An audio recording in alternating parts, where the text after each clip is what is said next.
Oh no. Okay. It's a little bit of an angle. Is it? You can adjust it. Let's see. Yeah. Little adjustment goes a long way. You Yeah. can, I don't know how to do it. I don't want to mess with it. I'll do it real quick.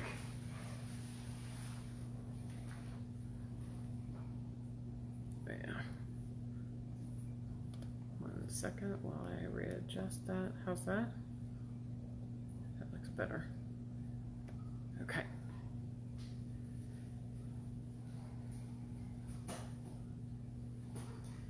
Yeah, Okay. very good. Looks good? Okay, Mhm. so we're going to give it just another minute. A lot of people who are going to be watching this video are not going to be watching it live. They're going to be watching it after I save it when we're done with the broadcast. But we'll give another minute for people to join. And then that's it.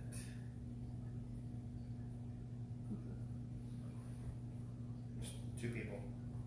Okay, I think I saw Letha on there. Hey, Letha.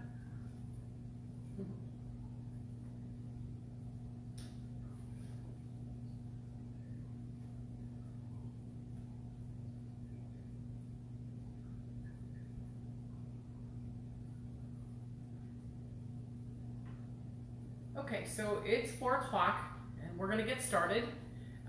The first thing I want to say to everybody is that Facebook puts a 15-second delay on all their live broadcasts. So if you have questions, type them in the comments section below, and then Zon's going to let me know if there are questions, and then we'll answer them as we go.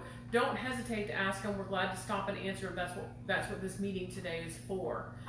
So Mr. Gass is also going to close the door on the dogs. They wanted to be on camera. Yeah. So so when we get that closed, all right. So we still probably will hear the dogs bark, but it's the best we can do since we can't sell them on eBay. So I want to welcome everybody. This is a meeting for the June 2020 Africa tour to Kenya and Tanzania.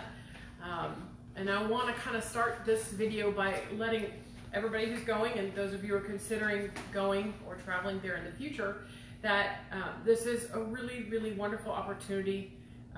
We're very fortunate to be going where we're going at a time that we're going. A couple of reasons. Of course, first, we're going in their winter, and we'll talk about that soon, because they're on the other side of the equator, south of the equator. They have our summer as their winter. So the weather is wonderful while we're there, really, really nice. And then the other reason we're very fortunate to be going is that Kenya and Tanzania are changing quickly. They're developing fast. And Zon and I originally went to Africa, went to Tanzania in 2013, and when I went back with last year's travelers, a lot had changed, including, I hesitate to say a significant number of roads have been paved, but a significant number of roads have been paved considering what was paved before. So things are changing quickly. They have access to a lot of, I should say that everybody there has some access to some technology now, and that's a huge change for 2013. And now the Maasai, they are all having access to smartphones and online banking, and their way of life is changing. When we were traveling this last year, one of our tour guides, David, was mentioning that he believes that within 20 years the lifestyle won't be lived there anymore. And I believe that based on the change that I saw last time we were there. Again, they are also facing some of the things, same things that we know about and that happened here. They're losing habitat for their animals. Tourism is a big help, and us going there and bringing our tourist dollars and bodies reaffirms to them how important it is, this resource, to be cultivated and protected. So you will note when we're there, they are very welcoming. They're happy to have us. You are welcomed with a smile everywhere you go. They're happy to have us, and they're happy, they're happy to have a reason to save these resources that they have. and they are shrinking. So the other thing,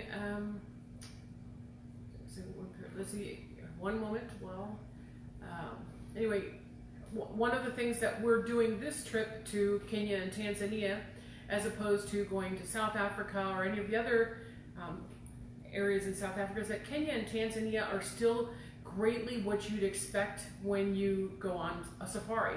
It is remote, it is wild. This is not a zoo, this is not put on for tourists. This is a very, very real wilderness area where we will follow the rules, and as long as we follow the rules, we'll be safe. But we are in very rural Africa and experiencing a very real safari. Several of them, actually. Lots of, I think I have 14 or 15 game drives booked for us on this trip. So move on to the next slide. I'll tell you guys a little bit about who we're traveling with. We're using a company, many of you know it as oh my goodness, as EF, thank you, as Education First Tours. They have an adult division for their tours called Go Ahead, and that's who we're traveling with. They have been in business since 1962, and we have been using them personally for more than 15 years with the student tours and the adult tours. The job for Go Ahead and EF is to manage all the details. Really, once you sign up and you've paid, really all the details for you are handled. If you use them to book your flights, they handle flights, they handle everything. If you book your own flights, once you land on the ground there, they take care of everything. And even if you book your own flights, they will coordinate, I think it costs $25, but if you book your own flights, you can pay a $25 fee and they will meet you at the airport and bring you to, the first night we stay there, we're actually in a hotel in Nairobi. Let's see, then while we're on tour, we have 24 hours assistance if we need it. We haven't really needed it. There's nothing that hasn't been able to be handled by our local guides as we travel. One of the things they opt to offer is trip insurance, and I can't emphasize this enough to each of you that trip insurance is very important on a trip like this. Not because you might cancel, though that could happen. The real reason for this is if you should become sick over there while in Africa. This insurance pays for a refund on whatever. There's a couple policies that you can purchase, but it refunds you on the part of the trip you couldn't take, but most importantly, it gets you back here to the US in any means possible and the fastest means possible. If you're truly sick, they will get you back, as well as taking care of your health while you're on the floor there. A few people last year got a little bit sick, ate perhaps something that didn't quite agree with them. While we're in each of the lodges, there's a doctor on staff.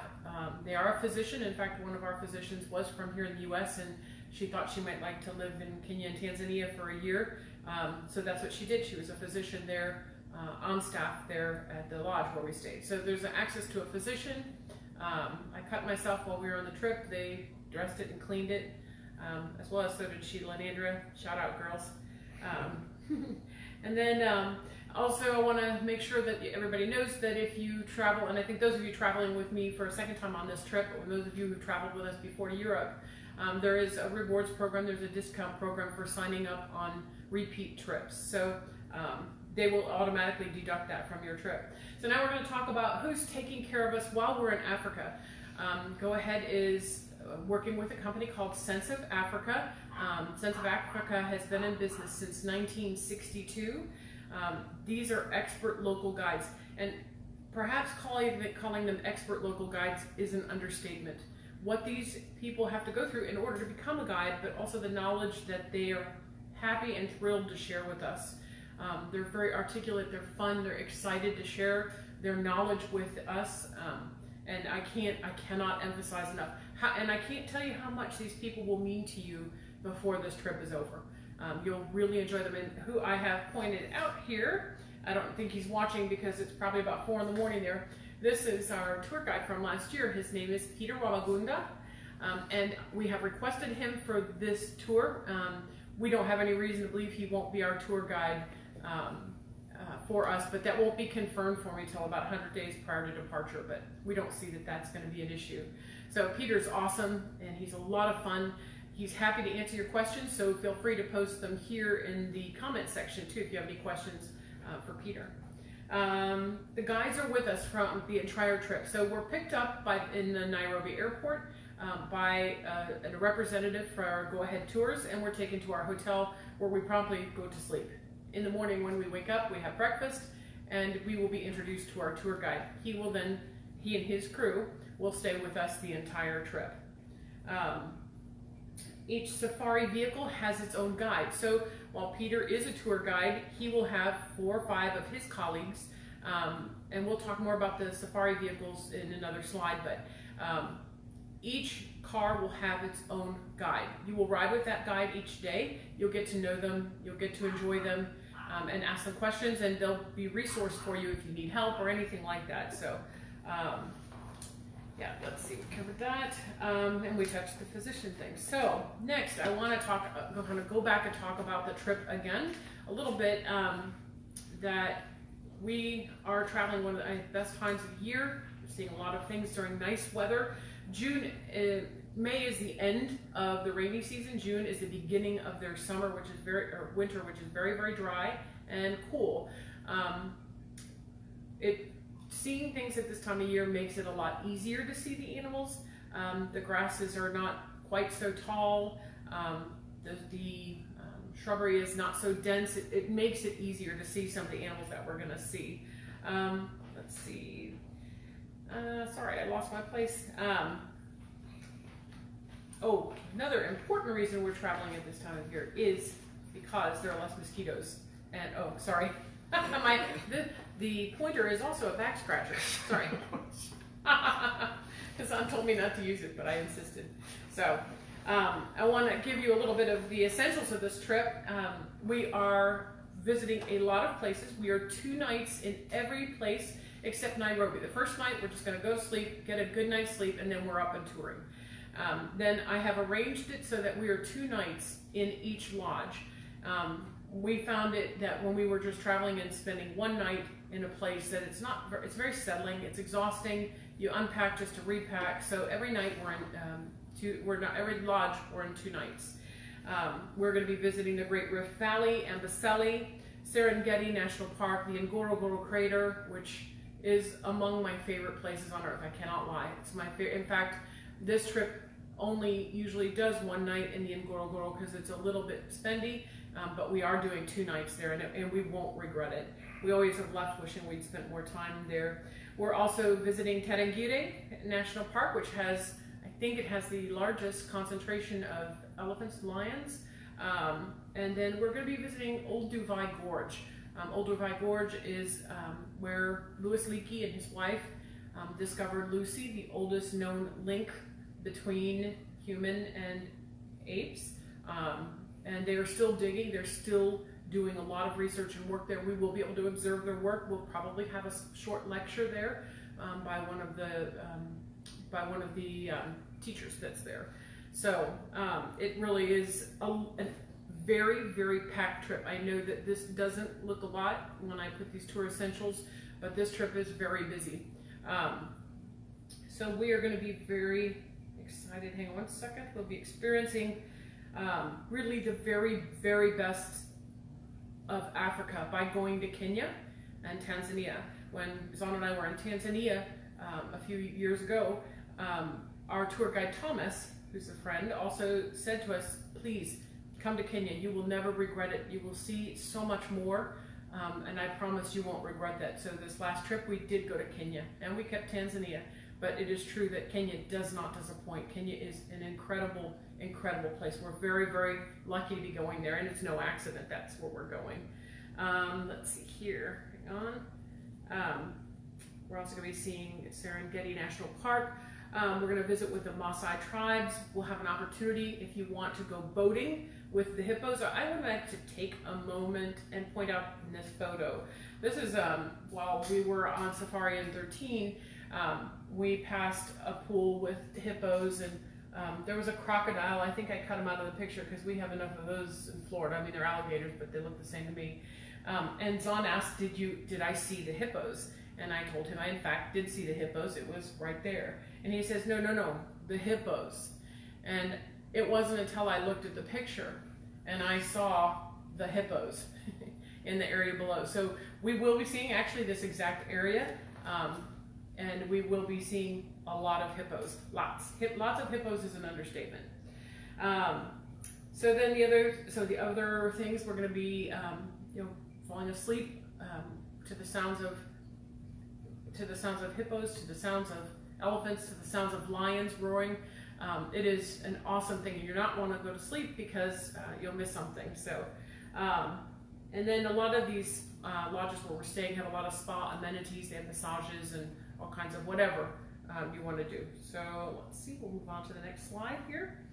I want to say that one of my favorite things in this world that I ever saw was Kilimanjaro. It is an awesome sight. We will see it, and we'll see it from every angle that we can because you can't miss it. It's such a large mountain on a very flat area. And every day you'll see the trees in the background here. And I had told Peter, our tour guide, that I would like to see Kilimanjaro with elephants in front of it. And he says, no problem. It happens twice a day. There's a march of the elephants in the morning and at night. And it is true that at night the elephants put themselves to bed in the trees for whatever reason they do that. And every morning at the same time they come heading out of the trees. And it's just like a parade of elephants that never stops.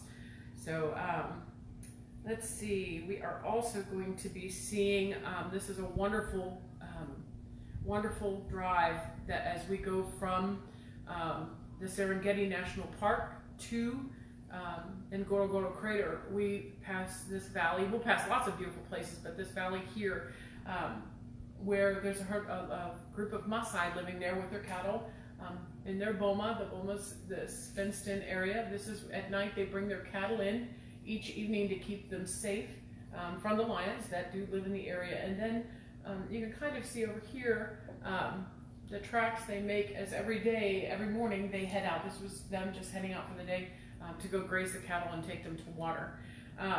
This is among my favorite places. When you walk into anything like this or drive into anything like this, you feel like you're on the pages of National Geographic.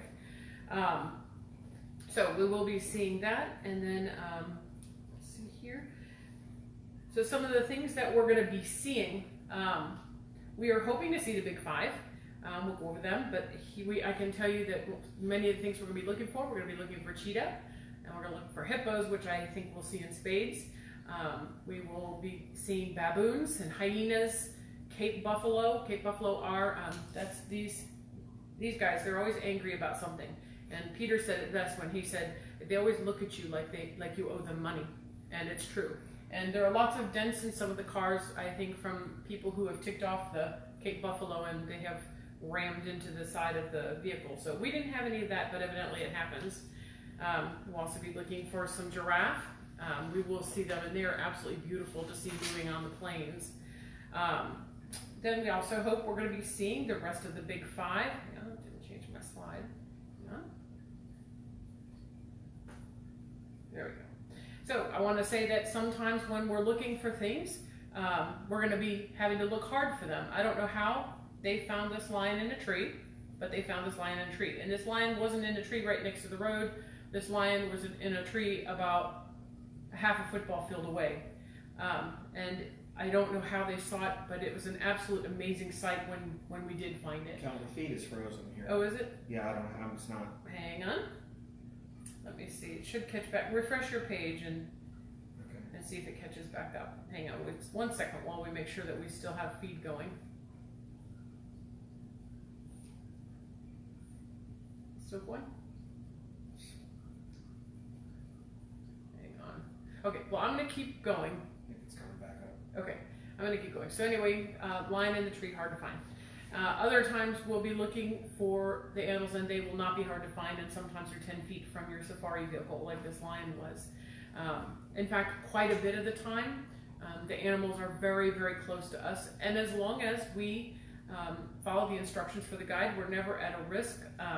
You know, you don't, well, we'll go over this ad nauseum there, but you won't get out of the car. I'll give you a couple of comments.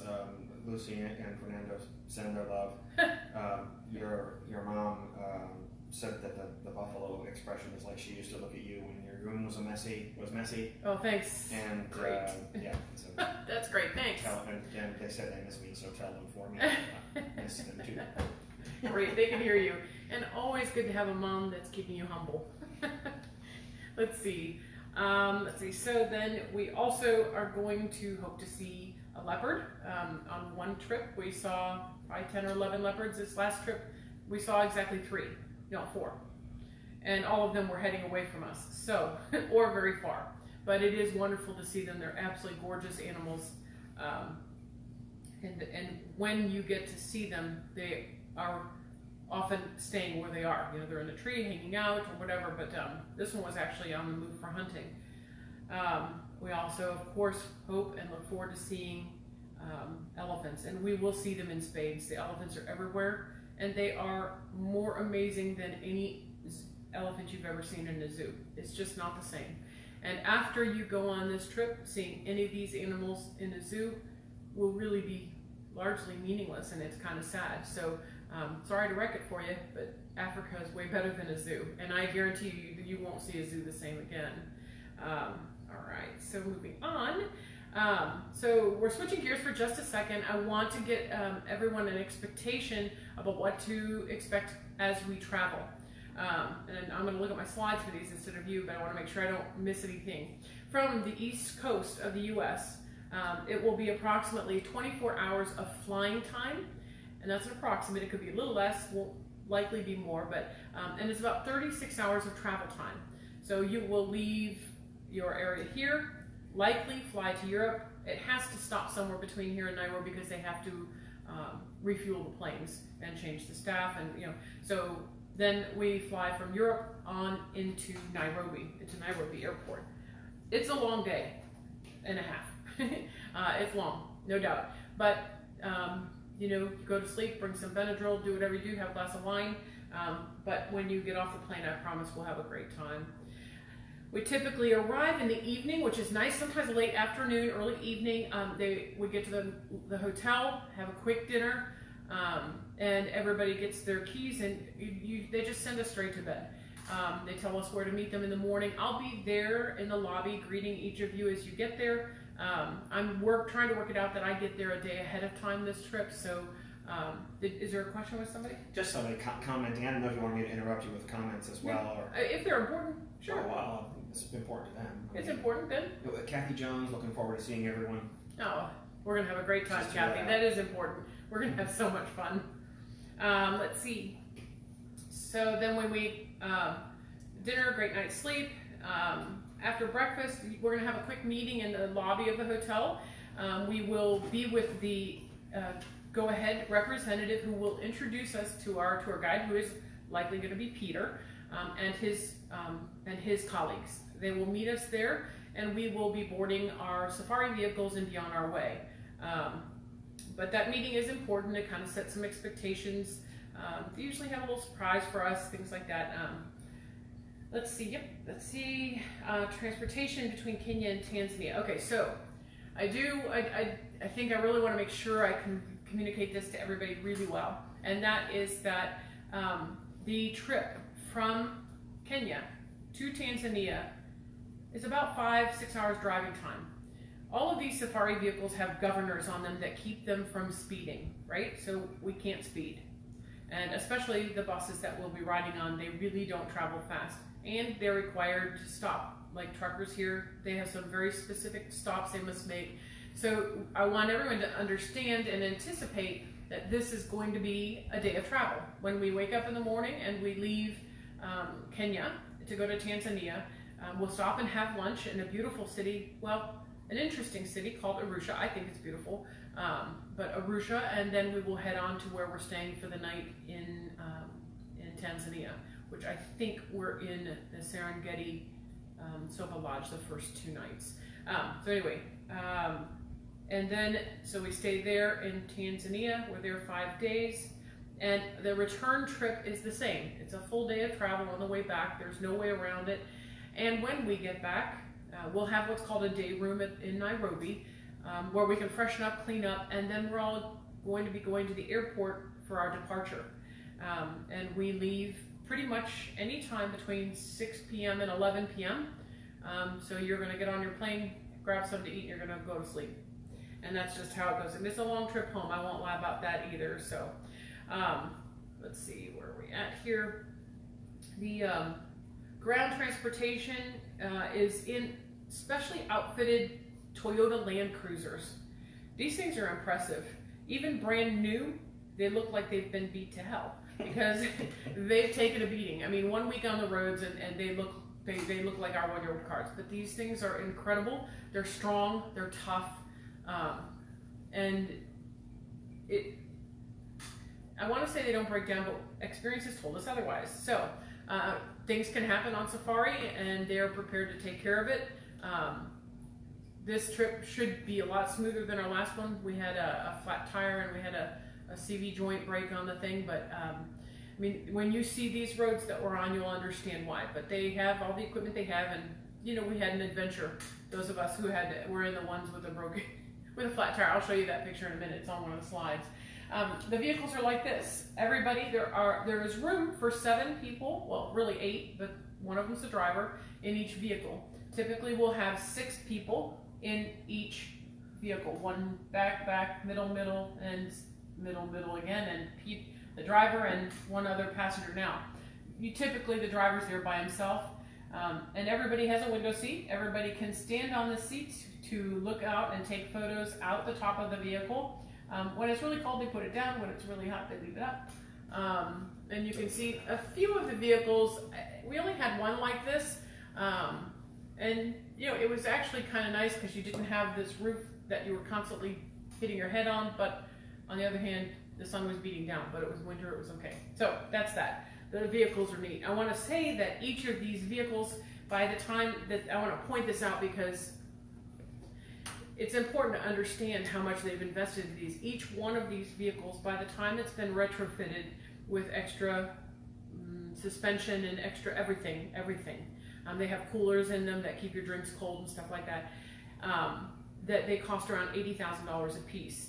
So a few times the drivers might say, hey, would you not do that in the car? Would you not do this? Like, they don't want, a couple of us thought it would be nice to sit up there, and they didn't think we should. So they were so polite. I mean, they hated to even say anything, but I want to say that so that you understand just what these represent to the individuals, to the countries, to the safari country, and that we take care of them while we're on them, which I don't think going to be an issue.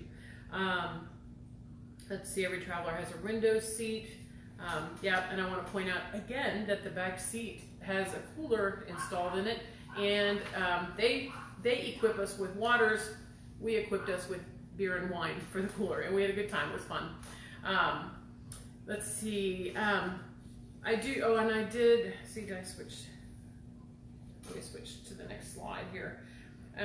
So here is kind of for scale. Of course, giraffes make everything look short, but that giraffe is big and the vehicle's big. Here we have David. He was a great colleague of Peter's. We hope that he joins Peter again. Some of the travelers from 2018, and flat tire. Sorry, I hit the TV's on. Flat tire. Flat tire. Yeah, it was awesome. We'll tell the story over beer and wine when we're on safari. But they did fix it, and we did have a great adventure and a great story to tell. And you know, if you're on safari, what's a safari without a great story to tell? So there are regular restroom stops throughout the day. They're conveniently located in what Kenya and Tanzania recognize to be gift shops. Some of us might recognize them as, well, we wouldn't stop at them as rest stops, to put it that way. But they work very hard to keep them as clean as they possibly can, and they're relatively clean. I don't think any of us had any problems having to use them. It is part of the experience of being on safari. But I do want to say that when we stop at these places, if you see something you like, go ahead and get it. When I tell you that you're putting hands in the money of the people that need it the most. Money in hands. Yeah. You said hands in money. Oh, putting money in the hands of the people that need it the most. All this and no wine. So you're directly contributing to the local economy, and 100% of that goes to them.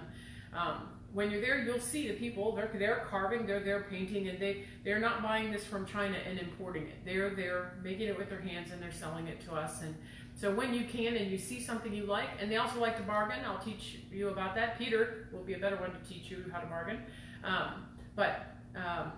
You know, don't hesitate to support the local economy, and they are not taking you for a ride. They really rely on tourism dollars there. So I want to, and I cannot perhaps emphasize this enough, I want to prepare you for the roads in Africa. And roads might be a loose term, and dusty might be understating the issue just a bit. So I want to show you, I think that this is just a picture out the front window while we were driving from one place to another. So dusty, dusty. And then long times on these dusty roads. They're, I would say more than half of the roads that we'll be on as we're going from one place to the other are not paved. Let me see, they're old elephant roads. And then I also want to emphasize to you, not only are they dusty, but they are also very, very bumpy. I'm going to play this slide for you. This is a road, we're on a road, and we're going to our lodge in Amboseli. And we are crossing the river because there isn't a bridge. And if there were more water, we'd still be crossing the water this way. So it is very bumpy, and it's an adventure. I mean, this is not Disney, and this is part of the fun. I mean, all of us were laughing. I have to say, they do tell us that we should wear seatbelts, and I did not wear a seatbelt, and on one bump, I did fly out of my chair and land on the ground. I know one of our other travelers, she was riding and she didn't have her seatbelt on either because it's kind of a pain in the neck, and she did bump her head, and that did smart a lot. I felt bad for her. So they will tell us that we will wear seatbelts, and they don't enforce it. So it's your choice. If you want to hit your butt or hit your head, it's a risk you take. And I don't know, I laughed the whole time I fell, but it could hurt, and the lady who hit her head did hurt. Oops, hold on, let me switch. Let's see. Oh. On. Make sure I'm on the right slide. Yeah, so our lodges and accommodations. The first night, we're actually in a hotel. The rest of the time, we're in game lodges. These are remote. They're, again, not Disney. I want to point a couple things out that the food in these places is really, really good. It has a nice Indian influence, and then it has a British influence. So the British bring to the table a little bit of bland. I'm teasing, making my husband laugh. But there's a lot of pastas, there's a lot of, they do a lot of buffets, so that there's a choice for everyone. If you're a vegetarian, you'll want to go ahead know before we travel. There's a questionnaire you'll be filling out if you haven't already, letting them know if you're a vegetarian. They have tons and tons of choices for you. I want to make sure that those choices that you eat are cooked, because fresh vegetables and fresh fruits are really off of the table because you don't want to get sick. We'll go into that more as we get closer to departure. Let's see. All tours go by that. I think I skipped a lot of this. Outside of Nairobi, a lot of these lodges that we're staying in, they don't have power. There's not power sources running from the city over. There's no infrastructure for power. It is powered by, every lodge that we're at is powered by a generator. They typically turn the generators on between 4 and 5 in the morning because that's when the staff gets up and they start making our breakfast. I wouldn't take a shower before 6 a.m. because it takes a while for that water to heat up and the nights are cold. And the power is left on until travelers begin going out on safari, which is, I think that most of the power is turning off between 9 and 10 a.m. Now you'll have ambient light and you'll have everything, but there won't be Wi-Fi, there's no, and the reason I point this out is sometimes you might decide that you'd like to sit a day out and not go out for the day. We had some travelers who made that choice. They wanted to get a massage and enjoy the amenities at the lodge we were staying at. You just have to know that there is no power during those daytime hours, but you still can have a great time. A lot of the lodges that we stay at have beautiful pools, and the bar is open, and they serve lunches, they serve meals. So anyway, you have all those choices. Then they turn the power back on again around 4 o'clock. I mean, I'm sure some of the camps are different. They turn the power back on at 4 o'clock in the afternoon, so that as travelers are coming in from the game drives in the afternoon, you can have a hot shower and dinner. And typically the power is on, I think the earliest we had it go off was 11, and midnight seems to be kind of typical. They have some of the places have power overnight, but I don't want to guarantee that to everybody, but they have little lamps for us in our rooms. One of the places that we'll be staying is a tent camp. It's not a tent camp like we're used to seeing here in the US. I want to kind of point this out, that this, oh sorry, I'm going to be in trouble for smacking the TV. This, with emphasis, is I'm sorry, I didn't mean to, is a tent. And they have full bathrooms, hot water, sinks. I mean, they have everything a beautiful hotel would have, with the added bonus of monkeys at night climbing on the tent, and you can hear lions, and you can hear the hippo. Whatever's outside your window or what's outside your canvas, you're going to hear it. Nothing gets in. You're safe in there.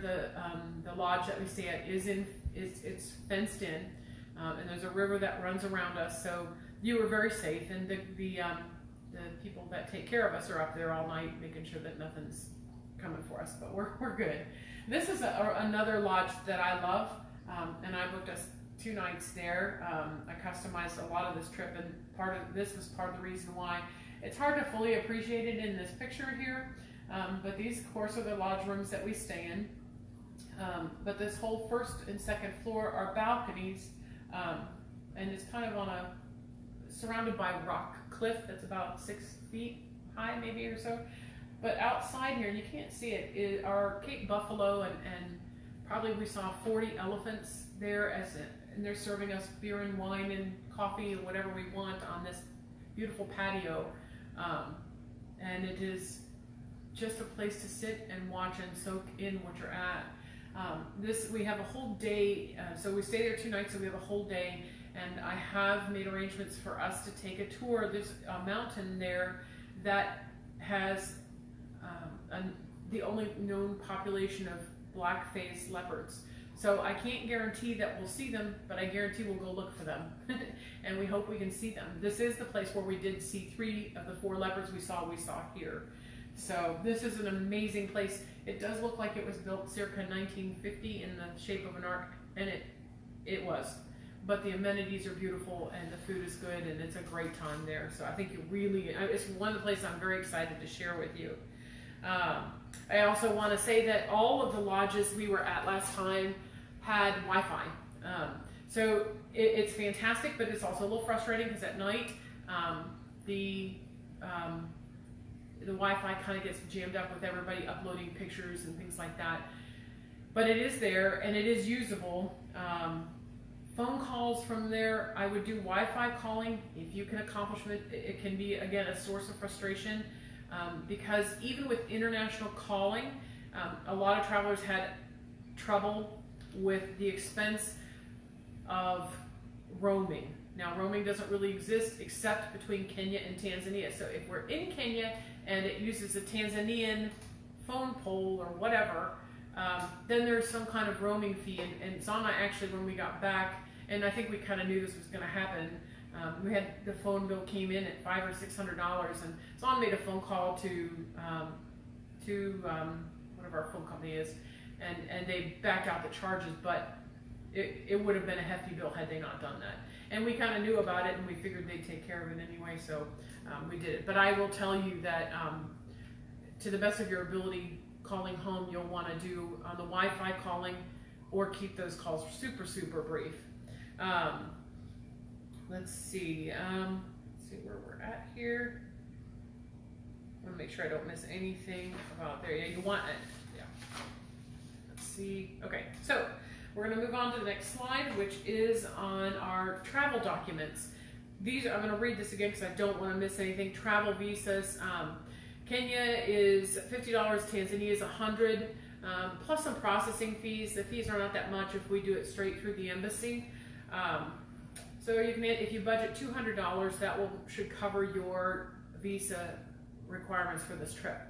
I understand that just this last 2 months that that Tanzania has, so we make sure, well anyway, that both Kenya and Tanzania are now able to get visas online instead of having to mail your passport in. Now you can do it online. We can't get these visas till 90 days prior to departure, so we have a lot of time to deal with this. But if you're somebody who travels a lot and you have a trip before, and say the 90 days before we go to Africa, you need to contact me separately so that we can talk to EF and go ahead and make arrangements for you to get your visas in a different way. It can be done, but we need to know about it in advance so that we can plan for it. Let's see, if you want, you can go ahead, recommend a visa company that processes these for you. I had a very bad experience with them last year. They charged my travelers crazy amounts of money. We had to fight with them to get it back. In the end, they did give it back to us, but it wasn't without a real headache. So we're going to go about that process a little differently this year. This is important about your passport. Your passport must be valid through at least December 31st of 2020. It cannot expire beforehand. You won't be able to travel with it. So that's, everybody please check your passports and make sure they're good until 2021. You must also have four blank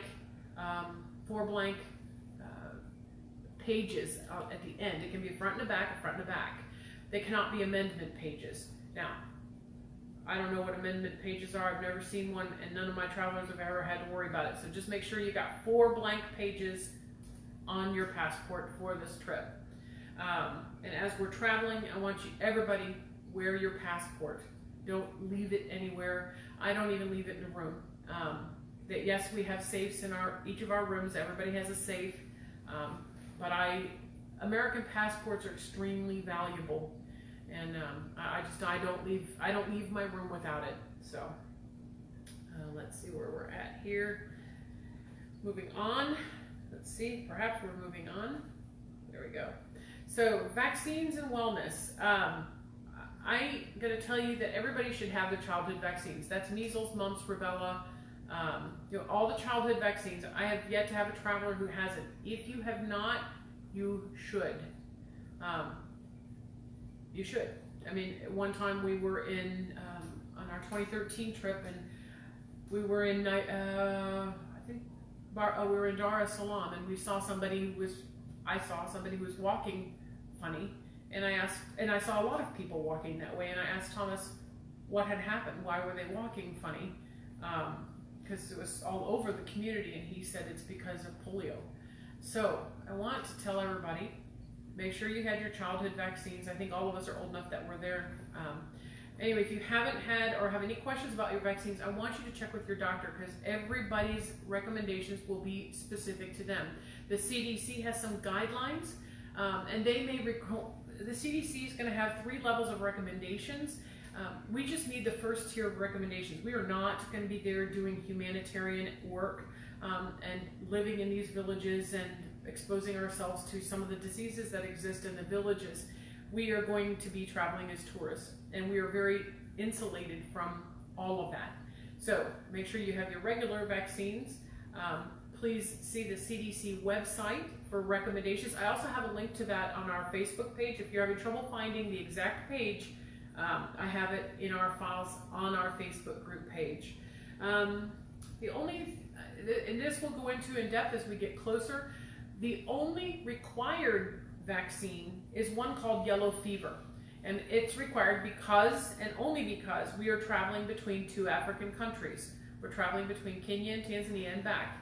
So if we weren't doing that, we wouldn't need the yellow fever vaccine because there's no risk. Because we're traveling back and forth, they think there's a risk. Now, there is no question, this vaccine, you have to get it. You'll get it through a company called Passport Health. I have a link to that on our Facebook page as well. And that information out to you. Probably in September, I'm going to start pushing a lot of this vaccine information to everybody, because that's when we need to start acting on it. I want to tell you also that Passport Health will assist you with choosing the best malaria protection for you. There, I think, are 3 or 4 different types of malaria protection. You pick what's best for you, and they will do that at the same consultation when you go for your yellow fever vaccine. There is nowhere else, by the way, to get this yellow fever vaccine except at Passport Health.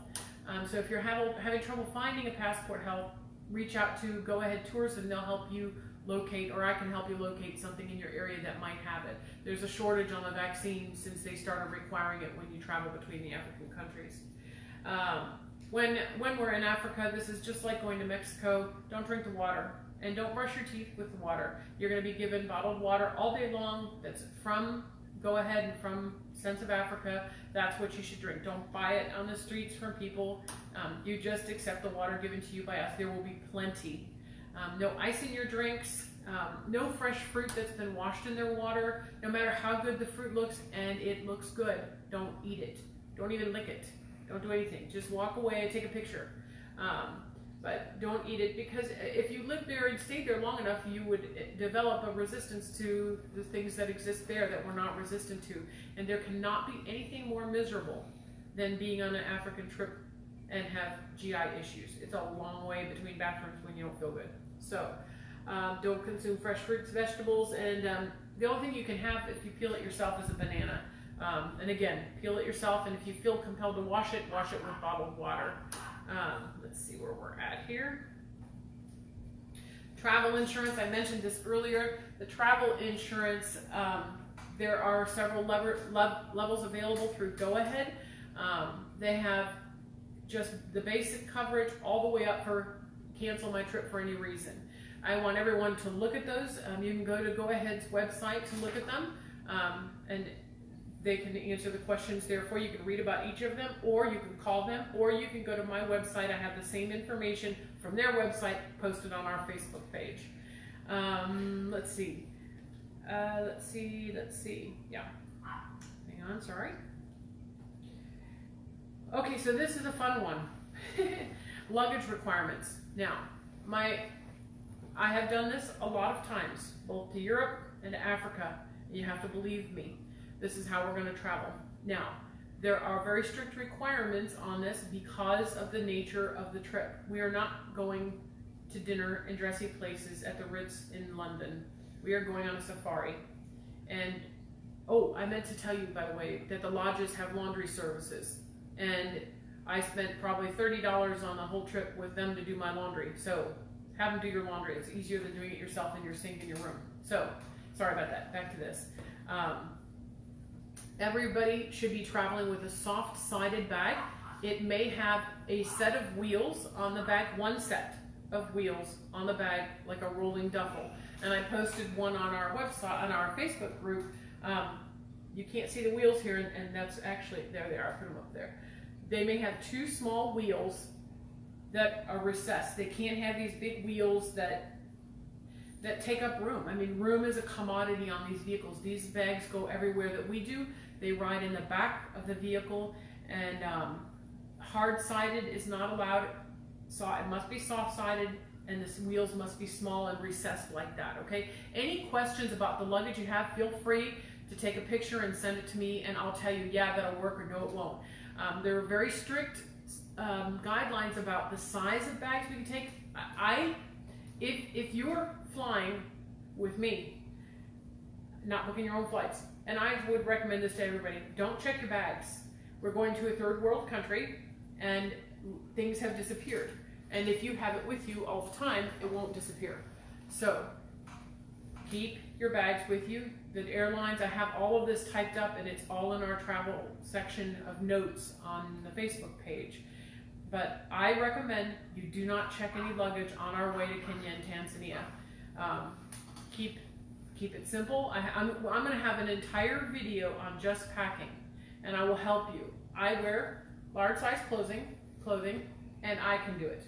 So I bring 4 outfits plus whatever I'm wearing. I bring a light jacket, and the rest will go through when we do I'll do an entire video on packing, I promise. So you may take one carry-on item with wheels. It can have a handle as long as the handle retracts, and then you can have one personal item. I have my camera bag there. I take my camera, and that second item, the personal item, has to fit in the seat underneath the row in front of you on the airline. All right, so there's that one there. Let's see if there's anything I'm missing there. I know that there's going to be a lot of questions about that. So spending money in currency, I want to say that in Kenya and Tanzania, I thought it turned off. Kenya and Tanzania both accept the US dollar. And not only do they accept it, they encourage it. They love it, and they're happy to accommodate that. Know that if you don't give them exact change for what you're paying for, they're going to give you change in their local currency. So I make sure that I bring a lot of dollars. All of the dollars can't be older. I think I put this in here. What's that? 08. 2008 is the oldest the currency can be. The mint of the dollar cannot be older than 2008. And they can't be crumpled up, wrinkled messes either. They won't take them. So, coins are not accepted. Oh yeah, here we are. Bills must have been printed after 2008, must be in good condition. Nothing larger than 20s. I think our guides will accept tips in larger amounts, but it makes it very difficult to make change. So if you bring larger bills to pay your tips, then please make sure you have exact change, and we'll go through that. Bring a lot of singles with you. It's good for tipping the porters that are taking our bags back and forth, and good for tipping for the beer and the wine that you might buy or whatever. Our lodges all accept Visa and MasterCard. I was asking my husband if he remembered if American Express was accepted. I can't remember that it was. I wouldn't count on it. If it's important to you to know that, I would go ahead and ask them, but I don't think I recall American Express being widely accepted there. So Visa, MasterCard in the lodges, yes. In the shops, cash everywhere outside of the lodges. And I think you should bring your cash with you. You don't want to stop at any of the tellers there. Of course, it gives you money in local currency, but you're better off to have your cash with you. I think I may have put this in here, yeah. I usually bring $600 with me, and I like to buy things. I buy a lot of things. Every time I go, I buy a lot of things. Anything I want, I buy, because I always think it's going to be my last trip to Africa. And I can never spend all the money I take with me. So I think $600, if you are somebody who loves to buy art or sculptures, certainly people spent more than I did on things like that. But then we will talk about taking Visa and MasterCard for those items. But and then you also have to think about lugging them around on the entire trip. And we'll talk about that too. So the recommended tipping on this trip is between $8 and $10 per day per traveler. And you should calculate this based on 15 days of travel. I can tell you this, that I only had one couple that didn't tip at the $10 range, but I had many other people that were tipping much more than the $10 an hour or $10 recommended daily thing, because you form a relationship with these people, and you love what you're learning from them, and they give 120% to us while they're on this trip. They're essentially on call for us 24 hours a day, and they do everything they can to make our trip a fabulous trip. So again, the tipping is you should calculate $8 to $10 a day. If I were you, I'd count on $10 a day, and then and many of you are going to feel like you want to tip more once you've been with these people. I will pass out envelopes to everyone, and we have a goodbye dinner at the end of Tanzania, or at the end of Nairobi, and we have 2 goodbye dinners. Anyway, I'll explain that later. But so we give the tips for Kenya and Nairobi, or in Tanzania and Tanzania. When we take the bus drive between places, typically it's just a $2 tip. They'll have a little box there, or you can hand it to the driver. But probably if you budgeted $10 for bus tips, that's probably enough. The portage of our bags is paid for by our tour guide. I did mention still about, I find it hard not to tip these people because they are giving so much. And Peter, our tour guide, is responsible for tipping the guys who take our bags. However, I don't know, I'm just one to tip. I like to tip. I know these people don't make a lot of money, and the money they make from us is so important to them, and you'll see it when we get there. So let's see here. Where are we? Hang on. Oh yeah, so there are a couple of optional things I'm going to put on there about the hot air balloon ride. We'd have to have, I think, like a minimum of 6 or 7 people interested in doing it. If I have enough interest, we'll add it to the options. There aren't many options on this trip, but this is one. And this one's expensive. It runs about $450, and it includes breakfast, champagne breakfast at sunrise, and a balloon ride over the Serengeti or Amboseli, wherever we are when we do the balloon ride. It is expensive. I understand it is a magnificent view of everything that's going on beneath you. But if you go, you're going by yourself because I'm afraid of heights.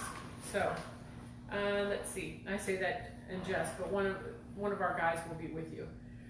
Let's see. Where are we here? Photography. I know that there's a lot of photographers going on this trip. A lot. I am going to try and put us in groups of those doing photography with their digital SLRs and those not doing photography or not taking it to the level that some of us do. So that, because somebody who's willing to sit and take pictures might be willing to wait 30 minutes for an elephant to flick an ear or whatever. Well, other people, Dad, will not want to do that.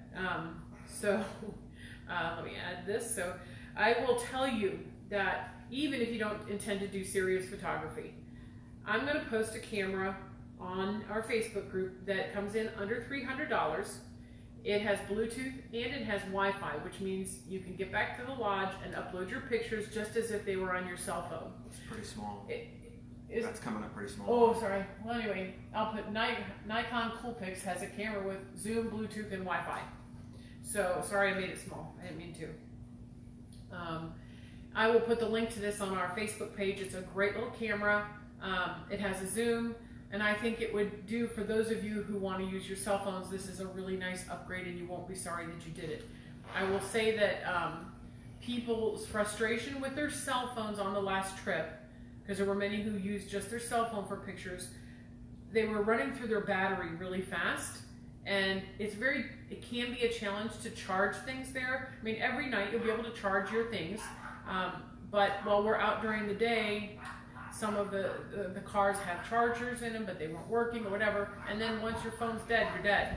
So I really encourage you not only to bring a phone, but also to bring a small camera with you. It's with a lens. Then the other thing is that with this camera that I'm recommending, it also shoots video, which is a really nice benefit. So let's see. Next, tripods. No tripods. They don't fit in the car, so no tripods. I have requested, and Peter will make sure this happens for us, that the safari vehicles each have beanbag tripods in them. So that you'll have something to rest your camera on that works like a tripod. But what that means is probably anything stronger than a 400mm lens is really going to be problematic on this trip. Maybe not. Maybe you have a steadier hand than I do. But anyway, so that's just something to consider. When we're moving around and when your camera's not in use, keep it covered, because like I showed you in those videos and that photo, it's dusty. And the only thing more corrosive to a camera than dust is salt water. So serious photographers continue. This last trip I brought 2 camera bodies with me, and I'm doing that again. I will bring 2 camera bodies, 3 lenses. I have I think I put this in here. I have what's in my bag? 2 digital SLR bodies, 100 to 300mm lens, a 2 to 400mm lens, 1 wide-angle lens, and filters for everything, and including I forgot my circular polarizing filter, and I was very angry about it. A bunch of my pictures would have been better with the filter. So that's what I bring. I keep it covered up. our luggage, going back to the luggage, I don't think I said this, but we're limited to 41 pounds of luggage, 44 pounds of luggage. And they're not kidding about that. And they know that when we're there traveling with them, we're going to be adding to that. So that's why the 44-pound weight limit is there. That does include your camera equipment. So pack really, really wisely. Like I said, 4 outfits. I have a whole bunch of notes on packing. I promise we'll go to them. So I think that's really pretty much it for this meeting. Hang on, I think I missed my last slide. Hang on, there we go. So if anybody has questions about it, let me know. I do have 2 spots left. I have somebody who has mentioned that they're interested in them, but they haven't booked them yet. But it is a great trip that I'm so excited about. I wish it were next week, because if I could go next week, I would go next week. It is an unbelievable, life-changing trip. So anyone who's watching this video after we're done, just post questions in the comment section. I'll be monitoring this for a while, and I look forward to hearing from everybody and to traveling with everyone. Thanks so much.